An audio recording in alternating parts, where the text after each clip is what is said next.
Hey spookers, Mr. Haunted here. Before we start the video, I want to thank Killer Orange Cat for joining me in this video. I strongly recommend going to check him out because you will not be disappointed. The link to his channel will be in the description.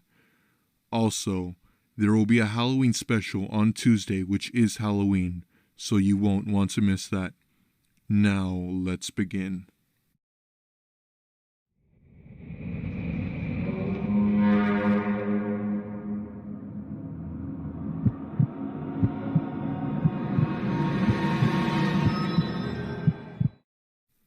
I grew up in a family with 4 boys and 1 girl.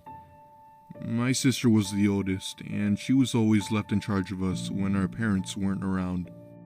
She tried her best to be a good babysitter. She had 4 boys who didn't like being told what to do, so it was hard for her to blame her at all if things ever got out of hand. My parents bought a house out in the country when my dad got a job in a new state. Unfortunately, it was a good 1 hour out of town, so in the summer when my parents were off working, my sister had to deal with the 4 of us every day. On this one summer day, when both of our parents were at work, the boys all got together and grabbed our fishing poles and went out to have a fun day. We lived in a rural area, and there was a creek about an hour's walk from our house that we loved to fish in. We headed out early and we were there long before noon. When you fish in a creek, you rarely catch anything big. On this day though, we really didn't catch anything. All of us had spent hours trying to fish, but absolutely nothing was biting. It didn't take long for this to get boring, and I decided I was going to wander around a little bit. It was only a little while later that I felt I needed to go to the bathroom. So I went behind a tree and did my thing. When I was about done, I felt a hand fall on my shoulder. I was about to turn around and swear at whichever brother it was that startled me. But when I turned around, I felt the words catch in my throat when I realized that it was not one of my brothers, but rather a big redneck-looking guy. He was huge, wore overalls, and had a really big, messy beard. In shock, I tried to move away, but he grabbed me by the shoulder and held me in place. I struggled, tried to find a way to get away from him. I tried to hit him, but he was too big, and he was able to keep me away from him. Then, the worst thing of all happened. He reached into his pocket and pulled out a jackknife. He quickly put the blade of the knife up against my neck. I froze, too scared to even think about doing anything. I just wished my brothers would come looking for me, but I was too afraid to even scream to get their attention. The guy began asking me who the hell I thought I was and why I was peeing on his property. I wanted to tell him that I didn't know that it was his property. I was just out with my brothers fishing, and there were not any anti-trespassing signs, so we didn't know we weren't supposed to be there. The man pressed the knife tightly up against my neck. I really believed that I would be dying right then and there. I even felt a trickle of blood run down my neck when the guy pushed the knife deeper into me, piercing in the skin. The guy began dragging me, and right when I felt like I was just out of luck, I heard some footsteps running in the leaves. My 2 older brothers, both big football jocks, yelled at the guy to get his damn hands off me. I picked up the knife and went to go stab the guy, but my second oldest brother grabbed it from me and then he threatened the big guy with it. The man got up and ran off. We hurried back to collect our youngest brother, and after that we ran home. The entire way we thought the man was following us. However, we got home all right. My sister was pissed, but then when we told her what happened, she called our parents. When my dad came home, we found out that the land we were on belonged to the man we rented the house from. When we contacted him, he didn't know the big guy when we described him. We never found out who he could have been. On the river. I like to go fishing in the lakes and rivers in my area. It is a really huge area with tons of hills and forests. The lake is a big fishing and swimming area, but if you take your boat off of the lake and out into the river, very often you can find yourself very much alone. Every now and then, I'll keep my boat out on the river, and even spend the night out on the river. Only bad thing about sleeping in a boat is that you can get yourself a really stiff neck by the morning. A year ago, I had a pretty harrowing experience out on the river. It was the beginning of fall. The leaves had mostly turned colors, but they really hadn't been falling out of the trees much. The hills were going to be very beautiful. There weren't many people out on the lake that day. It made sense. School was back in session, and parents didn't tend to take their kids out while that was happening. It was cool to me though, because I knew that I would have some really good alone time. It didn't take long before I found my way down to the river. If the lake was mostly empty, the river was completely empty. I began fishing, and had a lot more luck than I had expected to get. I completely lost track of time as I slowly floated down the river. As the sun began to go down, I found myself beginning to feel relatively creeped out. I wasn't sure why, as I had been in this position before, but I realized it may have had to do with how empty the lake had been. Even when people like being by themselves, when they like being lonely, the loneliness can still be frightening. I wish I could truly explain what it was like. The sun was setting behind one of the hills, making the sky a bright orangish pink color. Not only that, but it was appearing to be blazing behind that different colored trees on the hill, making the scene look like a painting. It was nice to see. No words could really do it justice. The sun went down as I floated down the river. After a while, the sun went all the way down under the horizon, and I was left in the dark. Well, I had some lights on my boat, of course, but only the ones I was legally required to have on. The sun was replaced by the moon, and it was both full and bright. It looked lovely as it reflected off of the river. I don't know how long it had been that I drifted down that river before I heard the noise. It wasn't a scream. It almost seemed like an angry, frustrated yell. I perked up and immediately looked off in the direction of the sound, and I'll never ever forget what I saw, or what I think I saw. Two men were standing in the woods, not so deep that I couldn't see them. They looked like they were fighting, but it was a very one-sided fight. The bigger man knocked the smaller man hard upside the head, and his body just crumpled to the ground. And then the bigger man grabbed his arm and dragged him off into the forest. Not once did either man seem to have noticed me, as far as I knew. I wasn't really sure how to react. I was shocked. But after a moment, I quickly pulled my cell phone out of my bag, and of course, I didn't have a signal.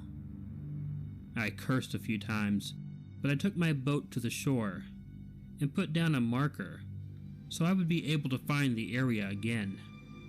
I intended to direct the police to it. I tried to be quiet because I didn't want the man to come back. I then got in my boat and tried to get back to the lake. I kept as far from that side of the shore as I could. After a few minutes, something caught my eye, and I looked back at the shore, and I saw some movement there, but I wasn't sure what it was. When I got back to the lake, I went past the parking lot area to go to the dock. My truck was one of only 2 vehicles in the parking lot. There was one other truck, and it was parked right beside mine. and I could have sworn I saw someone sitting in the front seat. I quickly checked my phone again, and I had a bar. So I quickly called the police and remained out on the lake until they arrived. They arrested the guy, who confessed to getting into a fist fight with his brother before knocking him out.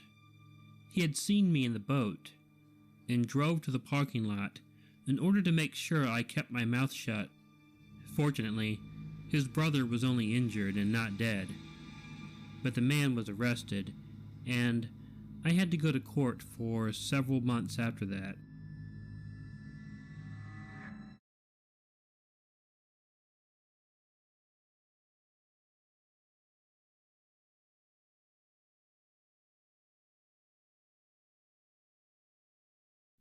Hey spookers, Mr.Haunted here. This is the first video of 2018, so I hope you guys enjoy it. Also, a special thanks to We Shouldn't Be Here for helping me out with this video. He's an awesome guy, and I'll put a link to his channel in the description.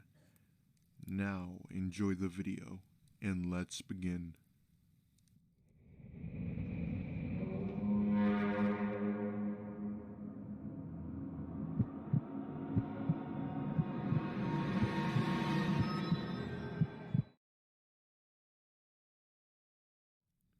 I live in North Carolina, and my family loves to go camping. It was in August of 2013 that we all decided to go camping in the mountains. We started to pack the tents and all the other stuff that you would need to go camping. As soon as we were done packing, we went on our way. As soon as we arrived, we all unpacked. I had already pitched my tent while the rest of my family were still pitching theirs. My mom saw that I was already finished with my tent, so she told me to go into the woods to get some wood for our fire that we would build later on. I did as she said and went into the woods. I knew the good pieces of wood would be deeper in the woods, so I went deeper. I finally found some wood that would be good for our fire, but as soon as I was about to pick them up, I heard a voice from behind me. I turned around, and there was a man, I'd say in his 50s, standing there. He said that he had some firewood in his tent and that he would sell me some. I politely declined and told him that I had to go back to my camp for dinner. He shrugged his shoulders and went further into the woods. I did not feel comfortable around that man. He wasn't creepy or anything, he just gave off a really creepy vibe. Later that night, I forgot about the man, but I did tell my parents about him. They didn't seem to care though. It was getting late and my dad told my sister and I to go to bed, and my parents went to bed soon after. I couldn't fall asleep though. Let me tell you, sleeping in a sleeping bag is super uncomfortable. Anyway, I finally got some sleep. I woke up around 3 a.m. and I thought I heard footsteps circling around my tent. I sat up, not making a sound. It couldn't have been my sister, so it must have been one of my parents.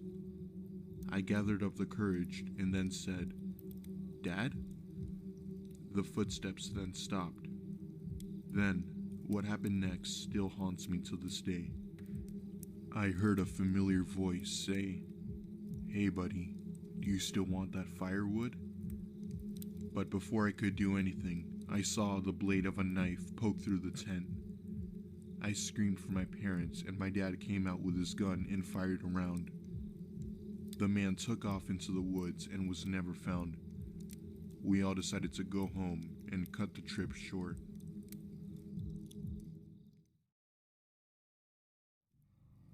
Every year, I go on an annual camping trip. I always go alone. It is one of my favorite trips of the year. Smelling like the fresh air, picking all the edible berries I can find. It always makes me feel like I am one with nature. Last weekend, I went on my annual camping trip, but something different happened. I did the usual berry picking, fly fishing, and just laying out in an open field. But at nighttime, my usual routine was interrupted. Now, when I say I go on these trips, I mean I am the only human but I always bring my dog, Caesar, just to keep me company. Well, I went to bed that night, and it remained that way for about 4 hours. Then, around 2 a.m., I was awoken to my dog growling. It wasn't a revealing growl, or one that was meant to scare any predators. It was a growl that slowly digressed into a cry. When I woke up, I checked my phone to see the time, and figured Caesar just needed to go out or something. So I began to put my clothes on, and take him out of the tent. But that is when I noticed he was staring at something. He was staring so intently, so focused, like he knew something was where it was not supposed to be. I peered out of the small mesh window in my tent to see what all the fuss was about, when I saw that my fire from the evening was now active. I put that fire out. There was no doubt in my mind. What the hell? I began to reach for my tent zipper when Caesar nudged my hand with his nose. I looked back at the fire and observed it closer. That's when I saw him. It was a man, maybe 5'10", and probably about 45 years old. He was just sitting on a log right next to my fire. I don't know how I missed him. I must have been too focused on the fire to notice him, but I saw him now, and he didn't see me. I began to observe him, curious but also cautious.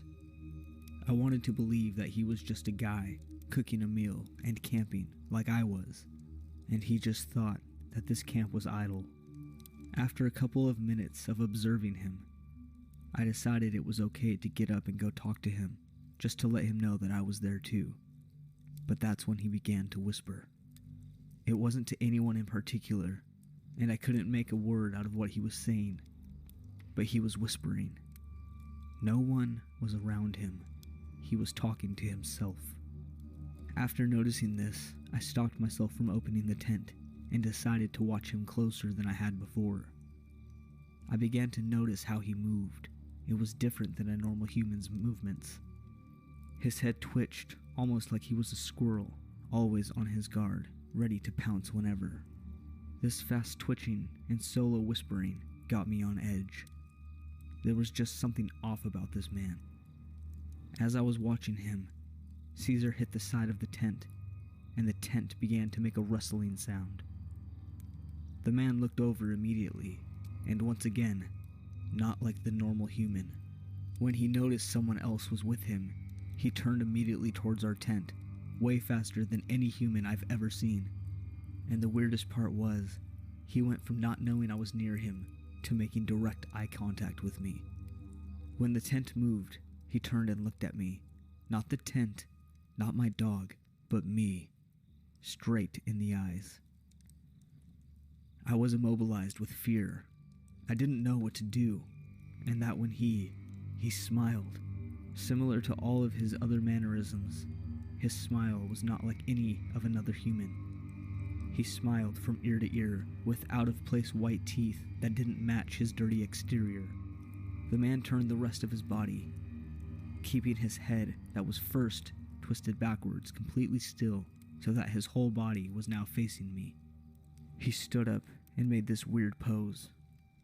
I would compare it to someone trying to mock a chimpanzee at a zoo. He had both of his feet spread out far too wide, and his arms followed suit, and in this unnatural pose, he hobbled over to my tent. I was paralyzed with fear. I thought in my head, run and take your dog with you. But I just couldn't bring myself to move. The man continued until he was about 5 feet away from my tent, staring directly into my soul with the most unnatural posture I've ever seen a human take. I guess Caesar was paralyzed with fear too, because he didn't make a sound or move a muscle. We both stood there, staring at this man, hoping to God knows what, just that the situation would end somehow. Finally, after what felt like 10 minutes, the man began to laugh like a child full of glee, like a daughter on Christmas morning who's got the American Girl doll she wanted, like a son who got to play ball with his dad that he hasn't seen in 2 months. It was one of the most gleeful laughs I've ever heard, and the worst part was, it was out of key. This was a fully grown man, with a laugh that resembled a 7-year-old. He then stood upright, maintained his grin, and walked away, out of our sight. I couldn't sleep the rest of the night, and in the morning I walked down to my car much faster than I normally do. Caesar and I packed up and headed home. This man has been haunting me. I don't think he's actually at my house, but I can't tell anymore. I live alone. It's just me and Caesar. And I see this man in my dreams, and when I wake up screaming, I look out my window and there he is again, with that same posture and that same psychotic smile.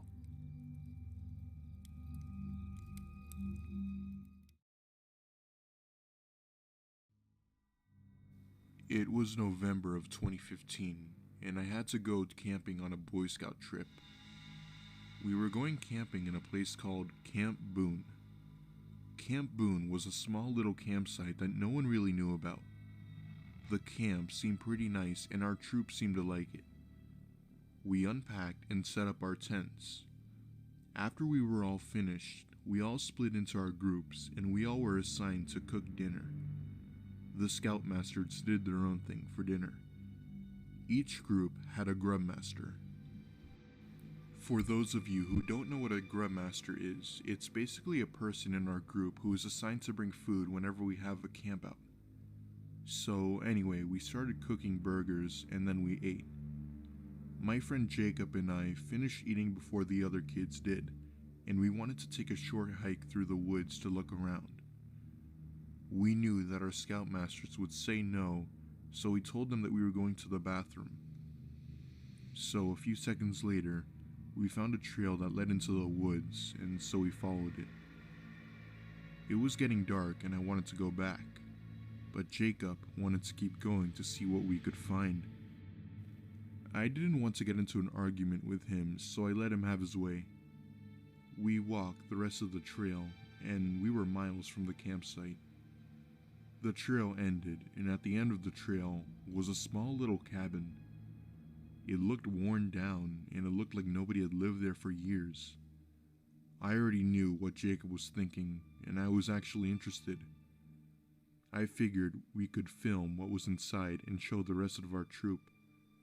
So, we both opened the wooden door that made a super loud creak. We stepped inside, and I got our phones out. This was before Apple had built-in flashlights, so we had to use our little flashlights that we had.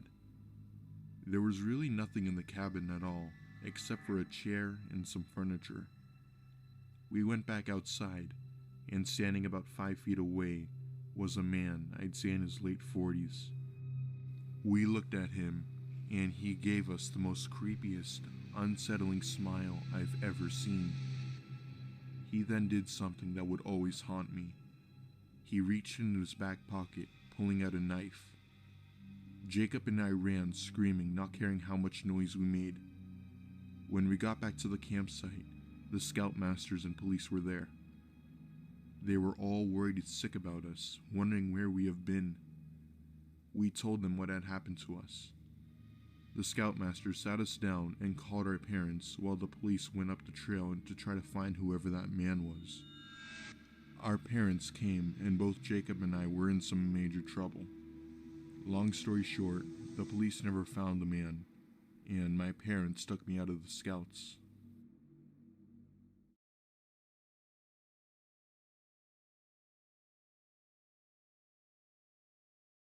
Hey spookers, Mr.Haunted here. This is like a bonus video for you guys. I wanted to surprise you. And this story, no joke, actually happened to one of my cousins. And he actually had to go through this, and it's pretty creepy, so I decided to narrate it on my channel, and he said it was alright. So enjoy the story.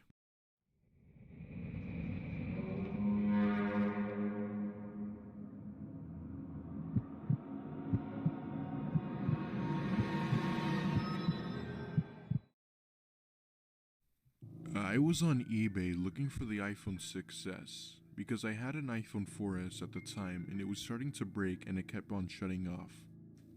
eBay did have the iPhone 6s, but the prices were way too high and I was looking for one that was no more than $300.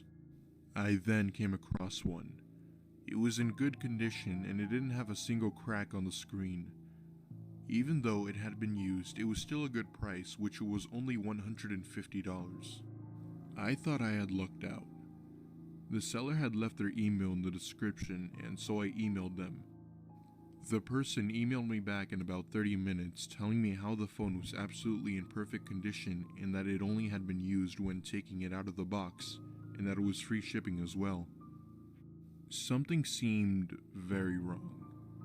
Why would someone sell an expensive iPhone for $150 when normally it would be around $600? He then started to ask what state and city I lived in, and for whatever reason, I told him, and he apparently lived in the exact same city.